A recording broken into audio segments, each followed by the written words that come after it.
Well, hello everybody. This is Holger with my weekly recap of the week ending on not April, November 14th.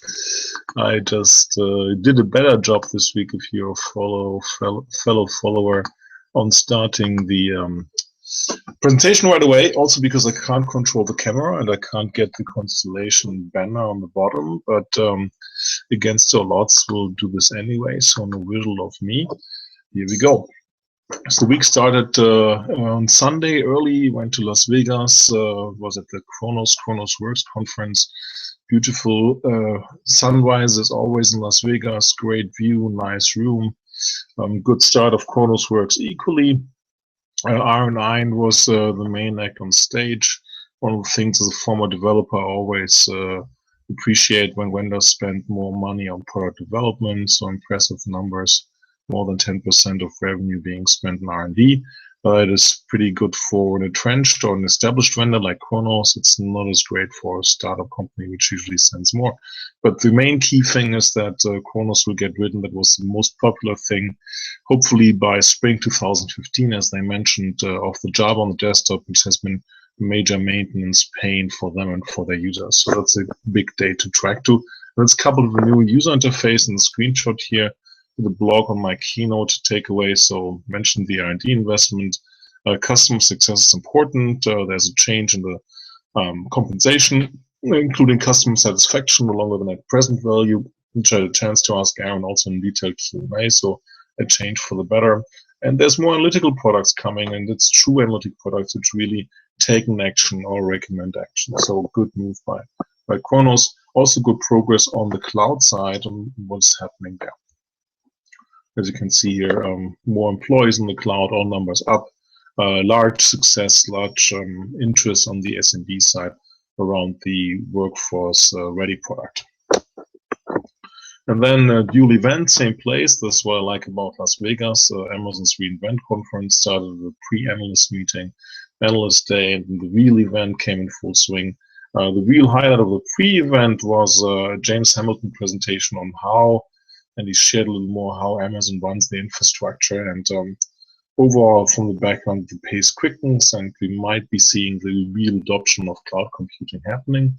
Network is a critical path, which he shared. He also shared a little bit around the cost side, that over 50% of Amazon is being spent on CPUs, literally CPUs, and the machines they use, which means that the 8 or so percent they spend on networking is the bottleneck on the one side, but you cannot afford that bottleneck to really reduce accessibility to your CPU. You shared an interesting stat that a lost IP packet costs you 200 milliseconds of compute time. And Amazon is very passionate about this, and as a consequence, they work on reducing the network jitter. They don't use standard networking equipment, but their own networking equipment build themselves. They even change, I call it a positive obsession, they change the firmware on power gear switches. So that certain peaks can be custom and no longer downtime be utilized.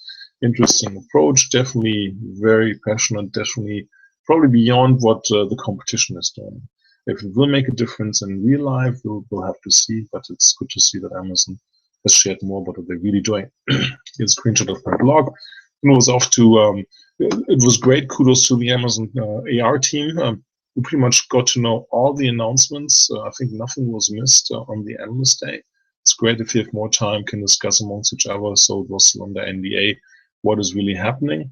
Then on Wednesday was the usual day one keynote by Andy Jassy, talked about the usual increase in usage. And the main thing on his keynote was the announcement of Aurora. Lambda was reserved to Werner on Thursday.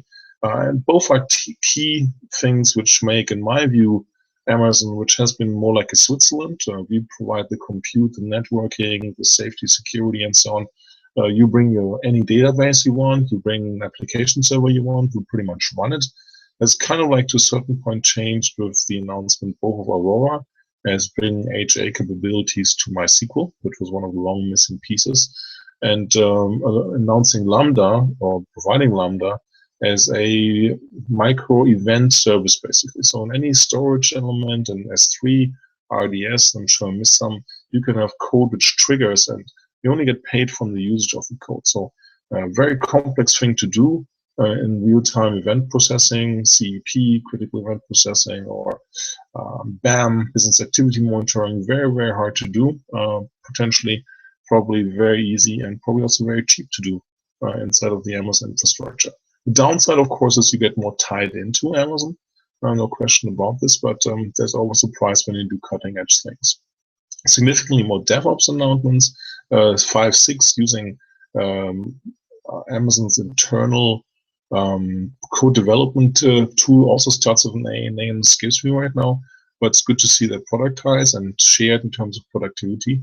And no event without partnership with Docker. So Docker containers can be run and managed from Amazon.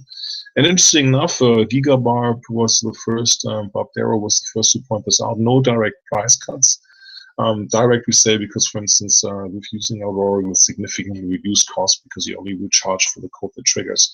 But that's interesting. It's the first time. Usually there was like price cuts with Amazon.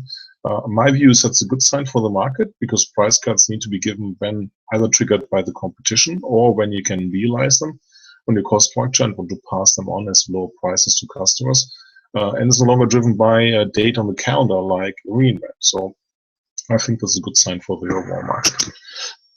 Excuse me. Here's my blog about it. Some people gave me a hard time saying it's more about PaaS. It's definitely both, no question, but there's more services which are built into Amazon, which I think they need to do anyway.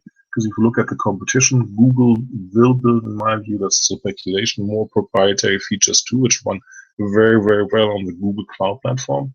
But if you look then further to Oracle, Microsoft, and IBM as the next category of competitors, they really build PaaS, they really build differentiating pieces, how to build things. And I think Amazon has to realize that they have to provide something equivalent for developers to make them more productive, and that Switzerland approach will not work as much anymore like in the past, as somebody will intrinsically think, a CIO, well, if I want to run the Oracle database really, really well, really, really fast, I probably will go to the Oracle Cloud.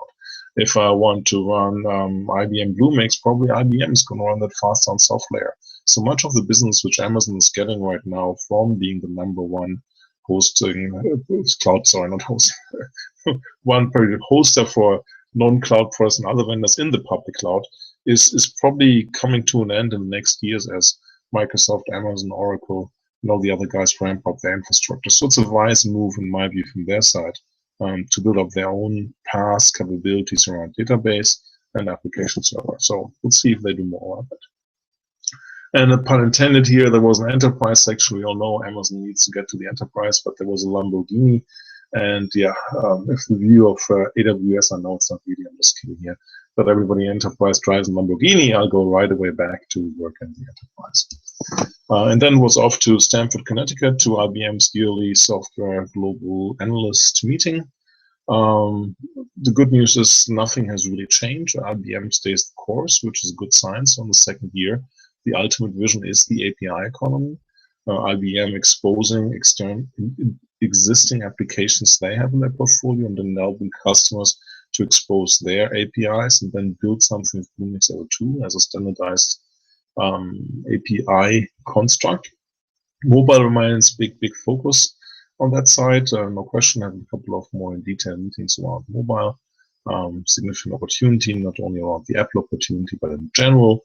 And then Watson is the key differentiator. So it applied as an example on the smarter workforce side with the Connexa product, where you can basically ask human-style questions and they will point you to some visualizations and reports to understand your HR business better. And then another news last week, other news, but I wrote a blog about SAP appoints a CTO. Quentin Clark came from SAP.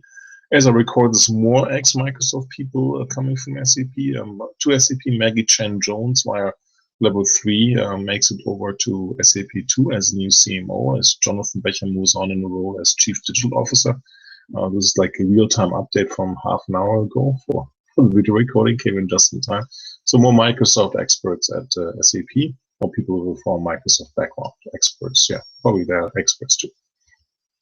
On the press side, got another quote around Infosys Analyst Summit from the week before around how Vishal Sikka is bringing product focus, and then was able to be quoted around Yahoo buying video advertising platform Brightroll, which could be an interesting catch as Yahoo tries to beat the doldrums and reinvent itself around video. And then, of course, you want to make money with ads, no question about that. On the fashion side, clearly here, left is my leg, right is Alan Lepofsky's leg. Clearly, Alan outsocked me at the IBM's WSGI.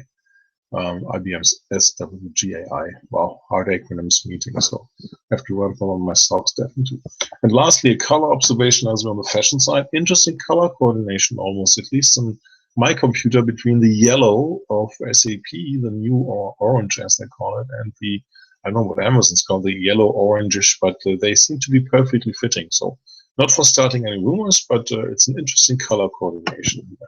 Just a random observation on the color side.